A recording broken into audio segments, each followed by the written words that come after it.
Assalamualaikum warahmatullahi wabarakatuh. Perkenalkan, nama saya Ardina Mariana dari Fakultas Hukum semester 2C. Di sini saya akan mereview materi pertemuan ke-10 bab 6 mengenai kesalahan atau pertanggungjawaban pidana oleh dosen pengampu Profesor Dr. Hajah Heni Nuraini SHMH beserta asisten dosennya Dr. Muhammad Rendi Aridayandi SHMH. Kesalahan atau pertanggungjawaban pidana. Poin pertama, pengertian kesalahan. Menurut unsur subjektif dari tindak pidana Genstrafzonderschuld yang tidak terdapat dalam KUHP tetapi terdapat dalam hukum tidak tertulis. Kesalahan adalah keseluruhan syarat yang memberi dasar untuk adanya pencelaan pribadi terhadap perbuatan pelaku tindak pidana. Dalam arti yuridis, dibagi menjadi dua. Ada kesengajaan atau dolus atau offset, ada juga kealpaan atau kulpa. Nah, masuk ke unsur-unsur kesalahan, ada 3, yaitu yang pertama ada kemampuan bertanggung jawab, yang kedua adanya hubungan batin antara pelaku dengan perbuatannya, yaitu yang berupa kesengajaan atau kealpaan, yang terakhir yaitu tidak adanya alasan pemaaf. B, yaitu pengertian kesengajaan atau dolus ataupun offset. Dalam KUHP tidak ada definisi tentang kesengajaan, tetapi dalam MVT kesengajaan diartikan dengan menghendaki dan mengetahui, menurut Wieland and Wetten. Jadi dikatakan sengaja apabila pelaku menghendaki apa yang dilakukannya dan mengetahui perbuatan yang akan dilakukannya. Yaitu yang pertama, atas dasar itu pelaku mempunyai kehendak untuk mewujudkan, atau Wills Theory, unsur-unsur dari rumusan undang-undang. Yang kedua, pelaku juga menghendaki akan akibat yang timbul, atau pelaku juga sudah dapat membayangkan, atau biasa disebut foretelling theory, akan akibat yang nanti timbul.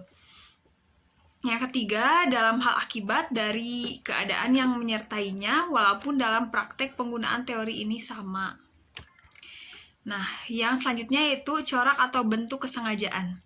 Yang pertama ada kesengajaan dengan maksud atau bertujuan, atau offset als oogmerk, atau dolus directus, untuk mencapai tujuan, yaitu bentuk kesengajaan yang paling sederhana di mana perbuatan pelaku ditunjukkan untuk menimbulkan perbuatan yang dilarang dan pelaku menghendaki perbuatan tersebut beserta akibatnya.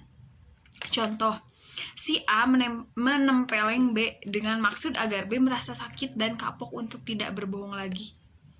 Nah, yang kedua ada kesengajaan dengan sadar atau kepastian atau keharusan, atau biasa disebut dengan offset mit zekerheid.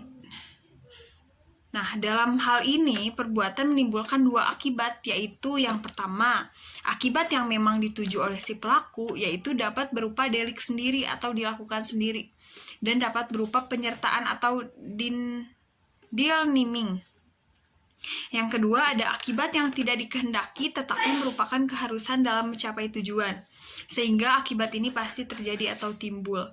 Contohnya, A hendak membunuh B dengan menembakkan pistol, sementara B sedang duduk di balik kaca restoran. Penembakan terhadap B pasti akan memecahkan kaca milik restoran itu.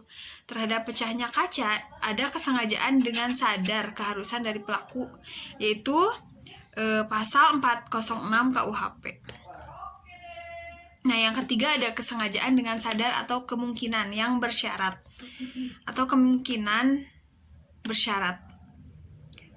Nah, ada keadaan tertentu yang semula mungkin terjadi atau kemudian benar-benar terjadi. Contohnya Aresquetart di kota Huizen, negeri Belanda. Nah, teori apa boleh, yang selanjutnya yaitu teori apa boleh buat atau inkaufnehmen teori.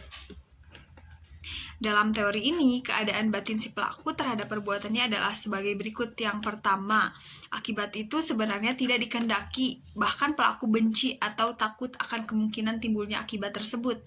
Nah, yang B, akan tetapi meskipun demikian, ia menghendakinya, namun apabila keadaan atau akibat itu timbul, apa boleh buat, hak itu diterimanya juga. Nah, ini berarti pelaku berani memikul resiko. Cukup sekian review materi yang dapat saya sampaikan. Kurang lebihnya mohon maaf. Wabillahi taufiq wal hidayah. Wassalamualaikum warahmatullahi wabarakatuh.